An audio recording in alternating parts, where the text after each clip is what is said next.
사랑의 하나님, 우리 아버지 귀한 시간 또 구별하셨습니다. 성령으로 충만히 임하셔서 이 시간을 하늘의 분위기로만 채워주십시오. 그리고 저는 입술과 심령을 주 앞에 놓겠습니다. 더 정결하게 준비하지 못해서 죄송하지만 하나님 긍휼히 여기셔서 이 입술과 심령을 사용하셔서 통하여 당신의 마음을 드러내 주십시오. 죄인의 기도지만 언제나 들으시고 응답해 주심에 감사하며 예수님 귀하신 성으로 간절히 기도드립니다. 자, 26장 홍해에서 시내산까지입니다. 이 챕터가 한 6개 파트로 나눠져 있는데 지난 시간에 첫 번째 파트는 마라였습니다. 홍해에서 그 기쁨의 찬양을 하고 이제 이동을 합니다. 그리고 지난 시간에 말씀드렸으니까 많은 부분은 좀 생략하고요. 일단 모세는 그 지역의 지리를 잘 알고 있는 상황에서 구름 기둥이 계속해서 마라 쪽으로 가는 것을 근심했습니다. 그러나 모세는 방향을 돌리지 않았고 엘림까지의 거리가 한 10km 정도밖에 안 떨어져 있는데 그냥 바로 엘림으로 가면 되는데 마라 쪽으로 구름 기둥이 이동하기 때문에 모세의 리더십은 믿음으로 따르는 리더십이었습니다. 리더는 항상 끌고 나가는 것으로만 생각했는데 따라가는 리더십, 하나님을 따라가는 그것이 비록 어떤 부정적인 결과를 낳는다 할지라도 당장 눈에 보이는 것은 그렇다 할지라도 하나님의 인도하심을 따르는 모습을 보여주는 믿음의 본이 되는 리더십이었습니다. 그리고 백성들은 모세가 걱정했던 것처럼 그 물을 마시고 원망을 하는데 책망이 나오지 않는다는 거, 이걸 꼭 기억해야 되겠습니다. 하나님께서 책망하지 않으시고 그렇게 원망하는 백성들에게 약속을 하십니다. 너희들이 나를 잘 따라오면 나는 너에게 치료하는 여호와가 될 것이다. 이것은 신비입니다. 이렇게 배은망덕하고 원망하는 그 이스라엘을 책망하지 않으시고 계속해서 복음으로 인도하신다는 것은, 근데 여기서 여러분 이 치료라고 하는 단어, 히브리 원문에는 라파라고 하는 단어인데 이 단어가 이사야 53장의 5절하고도 같은 단어입니다. 똑같은 라파.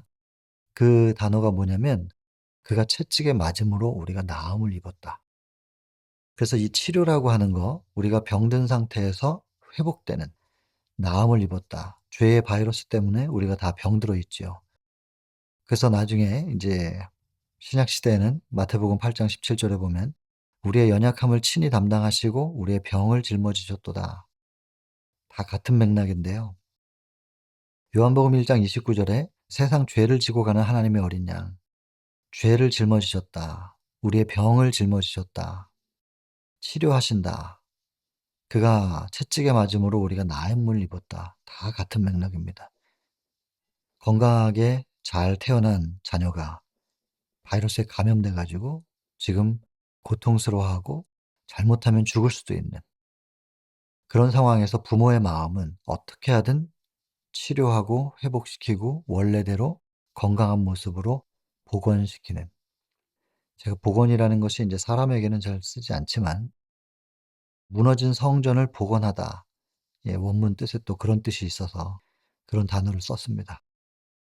여러분, 하나님께서 우리에게 어차피 노예 생활하면서 사단의 영적으로 노예이기도 하면서 또 육적으로도 이 땅에서도 노예 생활을 하는 오랜 시간 동안 그 근성이 참 뿌리 깊다는 걸 아십니다. 이것을 고쳐내시겠다는 약속을 주시는 것이지 병든 자식을 향하여 채찍을 휘두르시는 분은 아니십니다. 그러나 이대로 병을 방치하면 죽는다는 거, 어쩔 수 없는 것입니다. 하나님께서 죽게 만드는 게 아니라 그 병이 그들을 죽게 해요. 그러니 약을 먹어야 되잖아요. 약을 먹으려면 입을 벌려야 되는데 입을 안 벌려요. 그리고 죽어가요.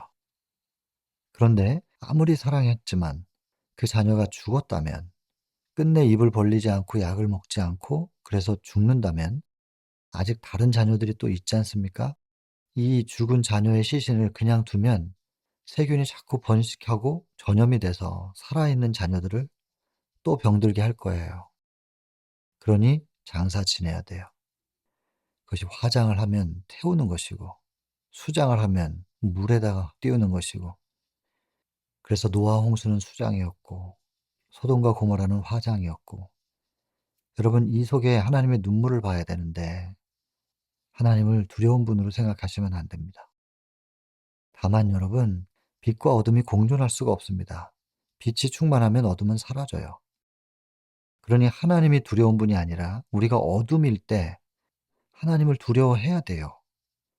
왜냐하면 그 하나님의 빛을 우리가 어두운 상태에서 죄를 붙잡고 있는 상태에서는 가까이 가면 우리가 사라져 버린다. 우리의 존재가 없어져 버릴 것을 알기 때문에 우리가 두려울 수밖에 없는 거예요. 하나님이 무서운 분이라서 두려워하는 게 아니라 그분은 사랑이신데 우리가 죄를 가지고 있기 때문에 우리의 존재가 사라질까 봐 두려운 마음이 생기는 거죠. 그러나 죄와 분리된 사람들은 하나님을 두려워할 이유가 없습니다. 하나님이 오히려 우리와 얼마나 가까이 있고 싶으신데, 그래서 늘 품속에 품고 싶으신 건데 격리될 수밖에 없는 상황이거든요, 지금은.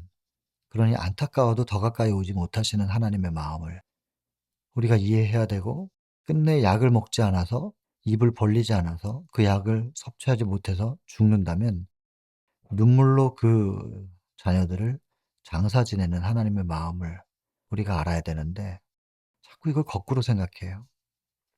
하나님의 사랑은 이해하지 못하고, 근데 죄에 대한 경각심은 없어 가지고 자꾸 경고망동하고 엄격하게 '내가 지금 죄를 붙잡고 있는가?' 이걸 살펴서 철저한 회개가 이루어져야 되는데, 죄에 대한 경각심은 약해서 '뭐 괜찮겠지. 하나님이 자비로우신 분인데.' 물론 자비로우신 분이죠. 그러나 빛과 어둠이 공존할 수 없는 것이 우주의 생리예요. 이 생명의 법칙인데 이걸 어떡하겠냔 말이에요. 우리의 존재가 사라질까 두려운 마음으로 회개해야 됩니다. 우리 자신의 죄가 무엇인지를 살피고. 그러나 하나님이 무서운 분은 아니거든요. 근데 죄에 대해서는 가볍게 생각하고 하나님은 무섭게 생각하고, 이게 완전히 거꾸로 된 거 아닙니까? 사단이 이런 교리를 만들었어요. 여러분 이 개념을 반드시 제자리에 돌려놔야 됩니다. 이것이 마라의 경험이고, 여러분 나뭇가지 던져지니까 바로 단물로 바뀌잖아요. 십자가를 상징하죠. 똑같아요, 원리는. 엘림에서 배고플 것 같아요. 아직 먹을 것이 떨어지지 않았고 음식이 남아 있는데도 불구하고 미래를 미리 걱정해서 상상하면서 스스로 함정을 파는 거예요. 무덤 파고 들어가는 거예요, 스스로. 지금 생활할 것이 공급되고 있잖아요. 미리 상상해서 걱정하면서 원망을 시작해요. 이들에게도 하나님께서 책망 안 하십니다. 만나를 주십니다. 심지어는 고기를 그리워하니까 고기도 주십니다. 여러분 이 하나님이 엄격하신 분이고 냉정한 분이시고 어디 그렇습니까? 어디서 하나님을 그렇게 묘사하고 있습니까? 말씀하시는 이 번역상의 표현들을 볼 때 좀 냉정하고 차가운 것 같아요. 그러나 여러분 한번 가만히 살펴보시란 말이에요. 우리가 어린 애들도 아니고, 사탕 주는 사람은 좋은 사람이고 혼내는 사람은 나쁜 사람이에요. 그렇게 단순할 수는 없잖아요. 부모님들은 우리한테 계속 사탕만 주나요? 여러분 우리가 그렇게 하나님을 판단할 수는 없지 않습니까?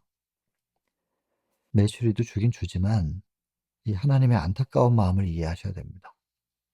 어쩔 수 없이 주시긴 하지만, 그러나 점차적으로 이게 제거돼야 되는 부분입니다.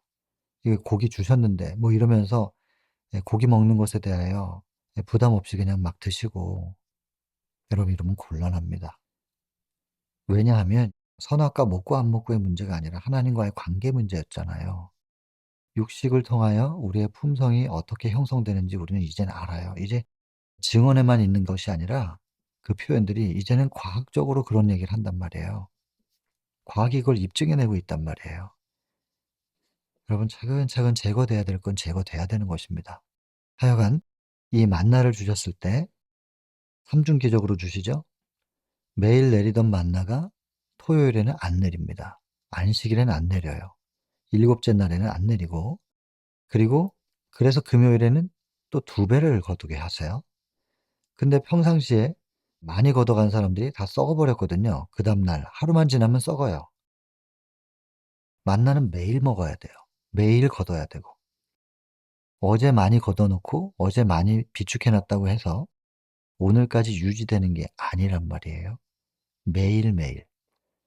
그랬는데 안식일에는 또 안 썩어요. 여러분 이거 지금 먹는 생계 문제하고 뭐 인간에게 있어서 그거보다 더 중요한 건 없는 듯합니다. 경제 문제. 이것과 안식일을 결부시키셔서 십계명을 주시기 전에 광야에서 먼저 안식일부터 회복시키십니다. 십계명 전부터 안식일은 있었습니다. 이스라엘 백성들이 애굽에서 노예 생활하는 동안에 잊어버린 거지 에덴에서부터 안식일은 있었고 계속 이어져 내려오다가 애굽에서 노예 생활하면서 잊어버렸던 것을 출애굽하자마자 하나님께서 회복시켜 주십니다. 그리고 법으로 나중에 출애굽기 20장에 시내산에서 정리가 된 거지. 그러니 여러분 율법이 패했다 뭐 하면서 안식일을 어쩌고 저쩌고. 여러분 율법이 패한다 할지라도 그것도 안 되는 일이지만 마태복음 5 장에 17, 18절 "내가 율법을 폐하러 온 것이 아니라 완전케 하러 왔다." 율법의 1.1획이라도 천지가 없어지기 전에는 없어지지 않는다. 이렇게 명확하게 주셨음에도 불구하고 그러니깐 그런 상상 자체가 말이 안 되지만 그렇다 할지라도 예를 들어 뭐 한번 얘기해 보잔 말이에요. 그렇다 할지라도 안식일을 폐할 수는 없어요. 왜냐하면 안식일은 십계명 속에만 있는 것이 아니라 이미 그전부터 하나님께서 만나를 통하여 안식일을 회복시켜 놓으셨기 때문에 안식일은 십계명에만 국한될 수가 없다는 것입니다. 여러분 창조의 기념일을 구별하고 창조주를 경배하는 것 이것은 출애굽해서 죄악된 세상이죠. 해서 가나안 하늘로 들어가는 과정 속에서 반드시 처음부터 끝까지 유지돼야 되는 것입니다. 그러면 이 안식일 문제 꼭 기억해 주셔야 됩니다. 그래서 마라에서 쓴물이 단물로 바뀌게 된 것이 십자가를 상징하는 나무가 던져진 것처럼 하늘로부터 내려오는 영의 양식 말씀, 말씀이 육신이 되어 이 땅에 오신 예수 그리스도, 만나도 예수님을 상징하는 겁니다. 마라도 예수님, 만나도 예수님. 그다음 르비딤, 백성들이 원망하는 소리 가운데 뭐라고 말을 하냐면 먹을 것을 주시는 분이 왜 물은 안 주시냐고 원망을 해요. 참 어이없지 않습니까? 먹을 것을 주신 것이 하나님이라고 하는 것을 그들이 인정하는 거예요. 그렇다면 물이 떨어지면 "하나님 물을 주십시오." 하면 될 것을 원망부터 하는 겁니다. 그러면서 "먹을 걸 주는데 물도 줘야지. 만나만 먹고 어떻게 살아. 물을 먹어야 살지." 이러면서 또 원망을 하는 것입니다. 여러분 이스라엘 백성들은 애굽의 열재앙, 하나님의 능력으로 역사한 거 잊어버렸다 그러죠. 열재앙 가운데서 이스라엘 백성들을 하나님께서 어떻게 보호하셨는지 잊어버렸다 그랬어요. 출애굽해 가지고 홍해를 어떻게 가르셨는지 그 장엄한 장면을 잊어버렸다 그랬고 이스라엘이 그 홍해를 건너왔는데 애굽 군사들도 쫓아와요. 또다시 겁을 먹어요. 근데 양쪽에 물벽을 이루었던 그 바다가 쏟아지면서 벽이 허물어지면서 애굽의 군사들을 다 수장시켜요. 이 엄청난 승리도 전부 하나님의 능력으로 된 것인데 다 잊어버렸다 이렇게 돼 있습니다. 그래서 화이트보이는 그렇게 얘기하죠. 자서전에서. 지금까지 오늘날까지 하나님께서 우리를 어떻게 인도하셨는지 하나님과 함께 해왔던 그 흔적과 발자취 그리고 그 발자국 속에 담겨있는 하나님의 역사 그리고 그 역사를 통해서 우리에게 주신 교훈 그것을 잊어버리는 것 외에는 미래에 대해서 두려워할 것이 없다고. 아무것도 걱정할 게 없대요. 지금까지 인도하신 하나님의 섭리, 하나님께서 우리와 함께 하셨던 그 동행의 흔적을 잊어버리는 것 외에는 미래에 대해서 걱정할 게 없다는 거예요. 두려워할 것도 없고. 근데 하나님의 백성들은 계속해서 잊어버렸어요. 잊어버리니까 또 원망하죠. 심지어는 만나를 하나님께서 주셨다는 것을 기억하면서도 만나를 주시면서 "물도 줘야지." 이러면서 원망까지 하는 이스라엘 백성. '어떻게 이럴 수가 있지?' 싶은데 이 영감의 글은 "이 이스라엘이 오늘날 영적 이스라엘이다." 이렇게 묘사를 하고 있거든요. 여기 적혀 있잖아요. 그러니 이 말씀의 거울 앞에 저 자신을 비춰보지 않을 수가 없는 것입니다. 모세를 보면 그 모세의 리더십을 보면서 작은 조직이지만 저도 이 조직을 대표해서 나아가고 있는데 나는 어떤 리더십인가? 여러분, 이 이스라엘의 모습들, 모세라는 거울 앞에 비춰진 저, 이스라엘 백성들의 모습이죠. 그 거울 앞에 비춰진 저, 심지어는 아말렉 같기도 해요. 이스라엘 백성들, 뒤처져 있는 자들을 공격하고 정죄하는. 그게 제 모습이기도 하고, 그런데도 불구하고 아말렉에게까지도 회개의 시간을 주셨잖아요, 하나님께서. 이스라엘에게도 그렇지만 당연히. 근데 어떻게 아말렉에까지도 회개할 수 있는 은혜의 시기를 계속해서 지연시키시면서 그들도 구원하시려고. 이 본문에 나오지 않습니까? 이런 완벽한 하나님의 사랑의 거울 앞에 제가 이제 서게 된다면 그냥 지금 존재하는 것 자체가 은혜고 하늘 소망을 가지고 살아가는 것, 기도할 수 있는 것조차가 특권이고 은혜입니다. 제가 만약에 하나님이라면 저 같은 사람이 제 이름을 부르면서 뭔가 기도를 하기 시작하면 그냥 불어버릴 것 같아요. 후하고. '난 너 보고 싶지도 않다.' 그랬을 것 같아요. 근데 하나님은 계속해서 용납하시거든요. 그냥 은혜 자체죠. 은혜로 삽니다. 은혜로. 만나도 르비딤도 반석 치잖아요. 반석도 예수님이에요. 그러니 여러분 마라에서 쓴물이 단물로 바뀌게 한 나무까지 예수 그리스도. 만나 예수 그리스도. 반석 예수 그리스도. 모든 이스라엘 백성들의 지금 가나안으로 가는 행로가 전부 예수 그리스도를 통하여 여러분 오직 예수입니다. 오직 예수. 그리고 아말렉 족속들 공격해 올 때 모세가 손 들고 있으면 이기고 피곤해 가지고 손이 내려오면 좀 밀리고 이게 산 위에서 보니까 보이는 거예요. 말도 안 되는 거죠. 힘이 세면 이기는 거고 무기가 좋고 전략이 좋으면 이기는 건데 그거하고 아무 상관이 없어요, 하나님의 백성들은. 그런 것으로 이기고 지고 하는 게 아니에요. 힘이 세다고 이기는 것도 아니고 힘이 약하고 숫자가 적고 무기가 별 볼 일 없다고 해서 지는 것도 아니에요. 기드온의 300 군사 보세요. 칼을 휘두르나 항아리, 횃불, 소리 지르는 거 그렇게 이겼어요. 물론 나중에 그렇게 멀리 갈 필요도 없어요. 이스라엘 백성들 여리고성 빙글빙글 돌잖아요. 그냥 돌았더니 마지막 날 소리 질렀더니 그냥 무너지는 거예요. 무기로 싸우는 게 아니더란 말이죠. 숫자로 싸우는 것도 아니고 힘으로 싸우는 게 아니고 하나님과 연결돼 있느냐 아니냐의 문제죠. 하나님의 백성들은 이렇게 살고 이렇게 싸우고 이렇게 승리하는 거야. 이거 보여주시려고 일부러 이 장면을 연출하신 것도 같아요. 모세가 손 들고 있게 하는 거. 그리고 아론과 홀이 이것도 손을 받치고 있잖아요. 보조해 줘야 되는 거예요. 함께 해야 되는 거죠, 기도를. 동시에 백성들은 가만히 있었는가? 열심히 싸웠죠. 목숨 걸고. 여러분 이 모든 것이 다 지금 오늘 우리에게 승리의 비결, 조건들을 알려주고 있습니다. 여러분 싸울 의지가 없으면 어떻게 이기겠습니까? 그러나 내 의지와 내 힘으로 이기는 것도 아니에요 또. 우리는 일단 싸울 의지를 가지고 믿음으로 나아가는 것입니다. 믿음은 발걸음을 내딛게 하니까. 믿음과 행위를 분리시킬 수가 없어요. 그래서 믿음은 행동하게 해요. 행동이 안 되면 믿지 못하는 거거나 믿음이 온전치 못한 거니까 점검해야 돼요. 근데 믿음이 없는데 행위를 또 의지로도 할 수 있잖아요. 가보면 압니다. 이게 믿음으로 온 것인지 내 의지로 온 것인지. 내 의지로 온 사람들은 철저하게 다 망할 것입니다. 예수 그리스도와 함께 믿음이 영접이니까 믿음을 통하여 예수께서 내 마음속에 모셔졌을 때 예수는 나의 힘이요.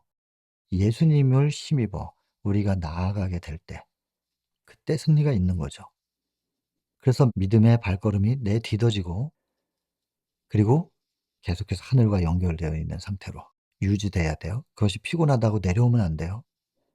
차라리 피곤하면 몸이 쉬어야지 기도가 쉬어져서는 안 된단 말이에요. 요 조건만 맞아지면. 그리고 서로 간에 기도할 수 있게 하늘과 연결될 수 있게 서로 돕는 이 모양이지 않습니까? 모세가 손들고 있고 아론과 홀이 받치고 있고 백성들은 싸우고 있고 승리의 비결이 여기 있습니다. 여러분들 생애 속에서 뭐가 잘 안 되고 자꾸 승리가 안 되는 것 같아도 여러분 이 조건에 맞춰 가지고 한번 싸워 보시길 바랍니다. 승리의 비결이니까 반드시 이기겠죠. 반드시. 그리고 이제 이드로가 찾아옵니다. 여러분 지금 마라도 그렇고 만나, 르비딤, 아말렉과의 싸움 전부 다 하늘과의 연결된 상태만 얘기했습니다. 그러나 그렇다고 해서 이드로가 그 당시 하나님을 아는 제사장이었잖아요. 하나님의 대리자로서의 역할을 했던 사람의 조언이에요. 지금 천부장, 백부장, 십부장 뭐 이렇게 나눠 가지고 지도자로 세움을 받았으나 누구의 조언도 필요 없어 하면서 단절시켜서는 안 된다는 모습. 그것을 우리에게 살짝 끼워 넣게 하십니다. 1, 2, 3, 4 계속해서 하나님과의 관계만 얘기하다가 선배의 조언을 듣지 않습니까? 이 조직계의 편제를 만드는 것을 하나님께서 직접 세부적으로 그것까지 말씀하지 않으셨거든요. 지금 적어도 이드로의 이야기를 듣고 천부장, 백부장 나눠 가지고 업무를 분담시켰단 말이에요. 그럼 이것도 우리에게 주시는 교훈이 분명히 있죠. 그다음 마지막 여섯 번째가 율법입니다. 이 광야를 지나 가지고 시내산에 도착하는데 여러분 이 시내산까지 도착하는 그 과정을 굳이 설명합니다. 이 본문에서. 이제 광야가 넓죠. 넓은 광야인데 가다 보니까 앞에 산이 있어요. 돌산이에요. 근데 이거를 돌아가려고 하니까 끝이 안 보이는 거예요. 이 산을 돌아서 전진하려고 하면 또 넘어갈 수도 없어요. 그 어떡하지? 완전히 가로막힌 것처럼 보여요. 근데 구름 기둥은 계속해서 도저히 넘을 수 없을 것 같은 또 돌아갈 수도 없을 것 같은 산을 향하여 전진하는 거예요.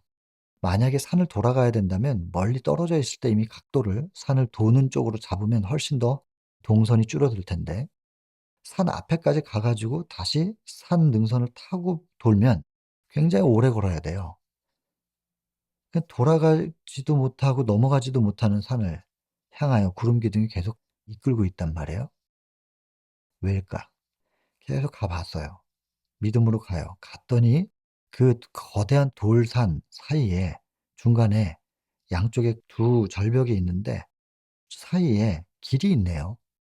그래서 그 좁은 길을 따라서 큰 대열이 그러니까 인제 행렬로 섰을 때 심렬 종대였더라면 그걸 2 열로 바꾸는 겁니다.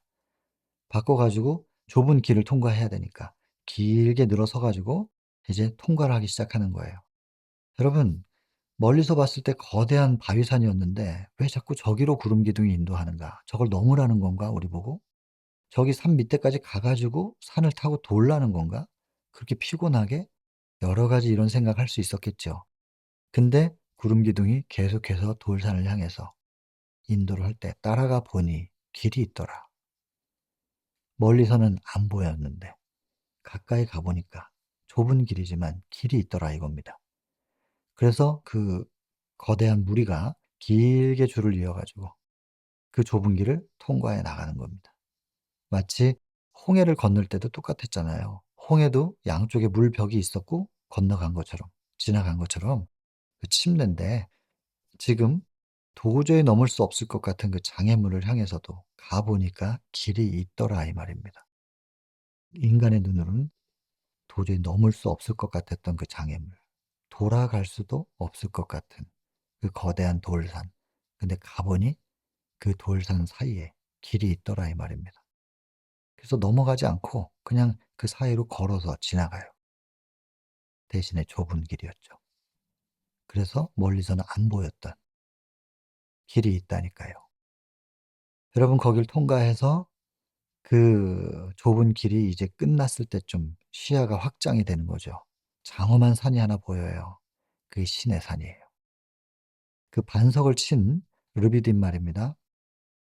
그 호렙산에 있는 반석이라고 적혀 있는데 호렙이 지역 이름입니다. 예를 들어 한국 같으면 서울하고 경기도 합쳐서 그 수도권이라고 하는 그런 지역명이 있다면 거기에서 무슨 뭐 남산 이렇게 되는 거예요. 그래서 호렙 지역의 신의 산 이렇게 됩니다. 그래서 호렙산이 신의 산과 같은 산이다. 예, 뭐 같은 지역이니까 그 산맥이 같죠. 그러나 봉우리는 달라요. 그래서 호렙에서 르비딤 반석을 쳤었던 고 지역에서 조금 이동해서 시내산까지 도착하게 된 겁니다. 그래서 그 좁은 길을 통과해서 장애물 같았던 그 산이 끝났을 때 이 좁은 길이 끝나고 나니까 시야가 확 넓어졌는데 그들의 눈앞에 장엄한 산, 시내 산이 보이는 겁니다. 하나님의 임재가 드리워져 있는 그 시내 산이 보이는 거죠. 거기 앞에까지 도달하는 이야기. 그리고 거기서 율법을 돌비에 새겨 주신 건 나중이고 이 시내 산에서 일단 육성으로 하나님의 음성이 말입니다. 계명을 알려주는 거예요. 거기에 다 부복할 수밖에 없죠. 이스라엘 백성들이 납작 엎드려서 예, 그 장엄한 산에서부터 하나님의 임재가 드리워져 있고 거기서 하나님의 육성을 통하여 계명이 선포되고 있는 그 얘기. 그리고 성소를 지으라고 하시면서 다 차근차근 알려주시는 거예요. 내가 너희 가운데 거할 성소를 지어라. 십계명 주신 건 출애굽기 20장, 성소 얘기 출애굽기 25장 해서 쭉 설명하시는 하나님의 육성을 듣습니다. 참으로 축복받은 백성 이스라엘인데 이 모든 과정 속에서 열재앙부터 해서 애굽에서의 노예로부터의 구원, 그다음에 출애굽 과정, 홍해, 마라, 만나, 르비딤의 반석에서 물이 나오는 경험, 아말렉과의 전투, 그리고 이들을 통하여 이 조직의 편제를 좀 나누게 되고 그리고 끝내 시내산 앞에까지 도착을 해서 거기서 하나님의 육성으로 이 나라를 이 노예 생활 너무 오래 했었던 이들은 지금 국가로서의 체계가 전혀 없거든요. 그래서 나라로서의 질서를 잡는 시간으로 1 년을 시내산 앞에서 머물러서 차근차근 국가로서 정비를 합니다. 조직의 체계를 만들고 거기까지의 얘기가 이 챕터의 요약입니다. 이 6 파트로 나눌 수 있습니다. 그래서 마라, 만나, 르비딤, 아말렉, 이드로의 방문 그리고 시내산 앞에서 하나님의 육성으로 계명을 하나님의 율법을 듣는 것까지 해서 6개 파트로 나눌 수가 있겠습니다.